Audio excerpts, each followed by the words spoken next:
तो ये मेरे पास DJI Mavic Mini की बैटरीज़ हैं। ये बैटरीज़ जो हैं वो फ्लाई मोर कॉम्बो वर्जन के साथ आती हैं, 3 बैटरीज़ और साथ में इसका बैटरी चार्जर भी होता है। अगर हम यहाँ पे ये बटन प्रेस करें तो हमें बैटरी की परसेंटेज भी बताता है, और साथ में ये जो बैटरी चार्जर है ये एज आ पावर बैंक भी यूज़ हो सकता है। इसके साथ माइक्रो USB पोर्ट है और साथ में USB पोर्ट है। इस बैटरी का जो चार्जिंग टाइम है वो 1 घंटा है और इसका फ़्लाइट टाइम जो है वो ऑफिशियली 30 मिनट्स है। ये DJI का रिमोट है और यहाँ पे इसका पावर बटन लगा हुआ है, यहाँ पे इसका रिटर्न टू होम का बटन लगा हुआ है, और अगर हम इसका ऊपर देखें तो यहाँ पे कैमरे का बटन है और इस जगह जो है वो वीडियो का बटन है। वीडियो के बटन के जो नीचे है वो गिम्बल डायल लगा हुआ है, जिससे हम गिम्बल की जो मूवमेंट है वो अप या डाउन कर सकते हैं। उसके अलावा ये 3 केबल्स के साथ आता है, जो एक माइक्रो USB केबल है, C टाइप पोर्ट के साथ आता है और आईफोन की केबल के साथ आता है। अगर हम इसको ओपन कर लें तो यहाँ पे हमें इसकी स्टिक्स मिल जाती हैं, जो कि हम यहाँ पे इसको ऐसे लगा सकते हैं। ये DJI Mavic Mini है जो कि काफ़ी छोटा और हल्का है, इसी वजह से ये एज अ टॉय कैटेगरी में आता है और इसको ऑफिशियली रजिस्टर नहीं करवाना पड़ता। यहाँ पे हम इसका देख लें तो ये 12 मेगापिक्सल का इसका कैमरा है और साथ में 3 एक्सिस गिम्बल है। नीचे की तरफ आएँ तो यहाँ पे इसका पावर बटन है और साथ में LEDs लाइट हैं जो बैटरी की पावर को इंडिकेट करती हैं। यहाँ पे इसके वेंटिलेटर्स हैं और इससे नीचे जो हैं ये 3 सेंसर लगे हुए हैं, जिसमें से ये 2 बड़े सेंसर जो हैं वो इंफ्रारेड सेंसर हैं और जो छोटा वाला है वो विजन सेंसर है। बैक साइड पे अगर हम आ जाएँ तो यहाँ पे इसकी एक LED लाइट है और साथ में इसकी यहाँ पे SD कार्ड डलता है और ये माइक्रो USB पोर्ट है। अगर हम इसको ओपन कर लें तो हम यहाँ पे बैटरी डाल सकते हैं। तो अब हम इसको रिमोट और फ़ोन के साथ कनेक्ट कर लेते हैं और फिर इसकी बेसिक सेटिंग्स देखते हैं कि DJI Fly ऐप में हमें क्या क्या सेटिंग्स मिलती हैं। तो ये हमने ड्रोन जो है वो कनेक्ट कर लिया है और ये मेन स्क्रीन आती है जब हम कनेक्ट करते हैं। इसमें जो टॉप लेफ़्ट की तरफ है वो फ़्लाइट मोड आपको नज़र आ रहे हैं, उससे नीचे जो है वो ऑटो टेक ऑफ का आइकन है, हम यहाँ से ऑटोमेटिकली इसको टेक ऑफ करवा सकते हैं। नीचे आ जाएं तो हमें जो है वो मैप नज़र आ रहे हैं, मैप के साथ इस हाइट और डिस्टेंस शो हो रहा है।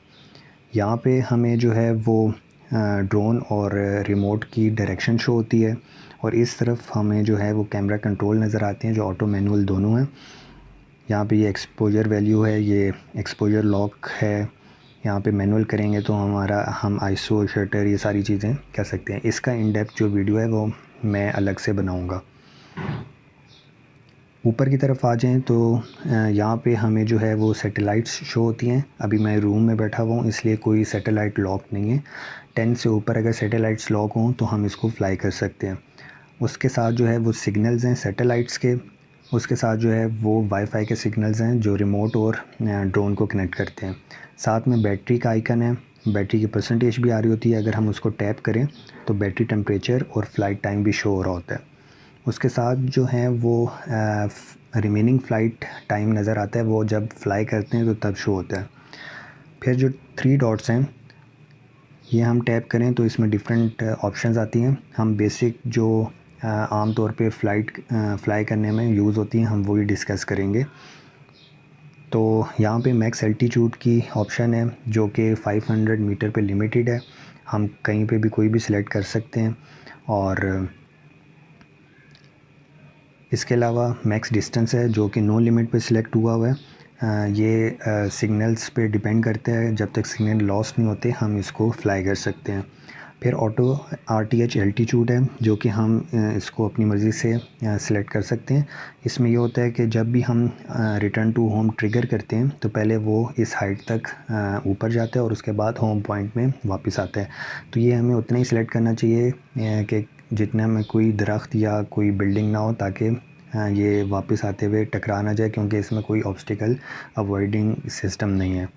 उसके नीचे जो है वो अपडेट होम पॉइंट है जो हम मैनुअली अपडेट कर सकते हैं, और जब हम इसको फ्लाई करते हैं तो ऑटोमेटिकली भी अपडेट हो जाता है। पर अगर हम कहीं मूव कर रहे हैं फ़्लाई के साथ साथ तो हम यहाँ से इसको मैनुअली भी अपडेट कर सकते हैं। उसके नीचे सेंसर्स हैं, कंपास कैलिब्रेशन, IMU कैलिब्रेशन, ये आपको कभी कभार जो है वो कैलिब्रेट करने पड़ेंगे जब भी ये आपको एरर देगा इसका। उसके नीचे जो मेन फंक्शनलिटी यूज़ हो सकती है वो फाइंड माई ड्रोन की है। अगर आपने कहीं क्रैश लैंड किया है तो ये आपको यहाँ पे मैप में शो कर रहा होता है कि ड्रोन की लोकेशन क्या है और आप इसको बीप भी करवा सकते हैं। इसके अलावा यहाँ पे एडवांस सेफ्टी सेटिंग्स हैं। यहाँ पे सिग्नल लॉस्ट की सूरत में आप या तो रिटर्न टू होम हो सकते हैं या अपना एल्टीट्यूड लो कर सकते हैं या होवर कर सकते हैं। तो आमतौर पे रिटर्न टू होम ही सिलेक्ट हुआ होता है ताकि जब भी सिग्नल लॉस्ट हो तो ये return to home automatically trigger हो और ये होम पॉइंट की तरफ वापस आए। उसके नीचे इमरजेंसी प्रोपेलर स्टॉप्स है। यहाँ पे इसकी जो है वो सिर्फ इमरजेंसी आपको क्लिक करना है, क्योंकि आपने कभी भी अगर इसको इस डायरेक्शन में स्टिक्स की तो ये प्रोपेलर्स रुक जाएंगे। इसके नीचे जो है वो पे लोड मोड है। आप अगर प्रोपेलर गार्ड्स वगैरह लगाते हैं साथ में तो ये ऑटोमेटिकली ऑन हो जाता है और इसके ऑन होने के बाद जो है वो इसकी हाइट और जो डिस्टेंस है वो लिमिट हो जाता है। इसके अलावा जो कंट्रोल में मेनली सेटिंग्स यूज़ होती हैं वो फ़्लाइट मोड है। 3 फ़्लाइट मोड हैं इसमें, सिनी स्मूथ, पोजीशन और स्पोर्ट्स। जो सिनी स्मूथ है वो सिनेमैटिक शॉट्स के लिए यूज़ होता है।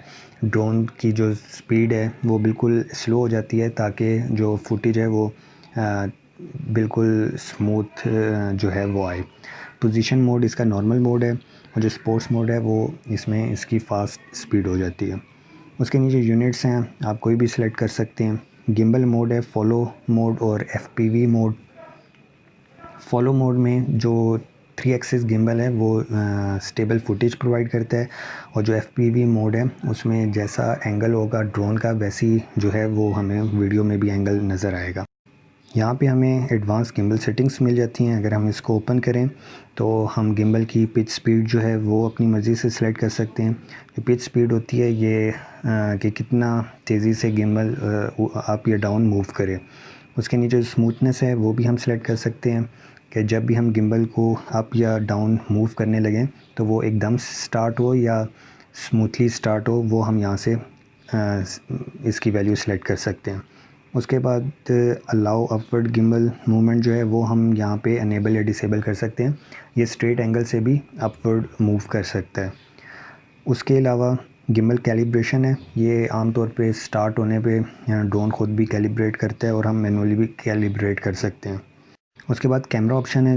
सबसे पहले पिक्चर साइज़ है जो 16:9 और 4:3 रेशो के साथ होता है। तो अगर आपने 16:9 सेलेक्ट किया हुआ है तो वो 4:3 का ही क्रॉप वर्जन है। उसके नीचे हम स्टोरेज जो है वो अपनी देख सकते हैं, SD कार्ड को फॉर्मेट कर सकते हैं। एडवांस शूटिंग सेटिंग में हम हिस्टोग्राम ओपन कर सकते हैं। एक्सपोजर जो है वो वार्निंग कर सकते हैं। उसमें ये है कि जहाँ पे ओवर एक्सपोजर होगा वहाँ पे वो ब्लैक एंड वाइट लाइंस आ रही होती हैं तो हमें पता चल जाता है कि ये चीज़ जो है वो ओवर एक्सपोज्ड हुई है। उसके अलावा जो है हम ग्रिड लाइंस जो हैं वो कर सकते हैं। फॉर एग्ज़ाम्पल क्रॉस कर सकते हैं, ये कर सकते हैं तो ये हमें यहाँ पे सारा नज़र आएगा और हम इसको ऑफ़ भी कर सकते हैं। फिर वाइट बैलेंस है जो हम ऑटो मैनुअल दोनों कर सकते हैं। ट्रांसमिशन है, ये क्योंकि FCC वर्जन है, यहाँ इस ड्रोन में 2 वर्जन आते हैं, CE वर्जन और FCC version. FCC version 5.8 gigahertz frequency पे काम करता है और CE वर्जन जो है वो 2.4 गीगाहर्ट्ज़ की फ्रीक्वेंसी पे काम करता है। तो 5.8 गीगाहर्ट्ज़ की जो रेंज है वो थोड़ी सी ज़्यादा होती है और इसको हम मैनुअली भी सिलेक्ट कर सकते हैं। जो सबसे कम होगी सिग्नल जिसमें इंटरफेरेंस कम होगी वही सिलेक्ट हुआ होगा तो ये ऑटोमेटिकली भी ठीक सिलेक्ट करता है। उसके बाद अबाउट में इसका नेम आ रहा होता है, मॉडल आ रहा होता है, हम फर्मवेयर देख सकते हैं, अपडेट कर सकते हैं और इसकी डिफरेंट चीज़ें चेक वगैरह अपडेट वगैरह चेक कर सकते हैं। इसके बाद जो हम इसकी फ़्लाइट करेंगे वो हम नेक्स्ट वीडियो में करेंगे और जो जितनी सेटिंग्स हमने यहाँ पे देखी हैं उसको प्रैक्टिकली टेस्ट करेंगे कि ड्रोन जो है वो कैसे रिएक्ट करता है। तो आप इस चैनल को सब्सक्राइब करें ताकि आप नेक्स्ट वीडियो देख सकें और फिर नेक्स्ट वीडियो में मिलते हैं।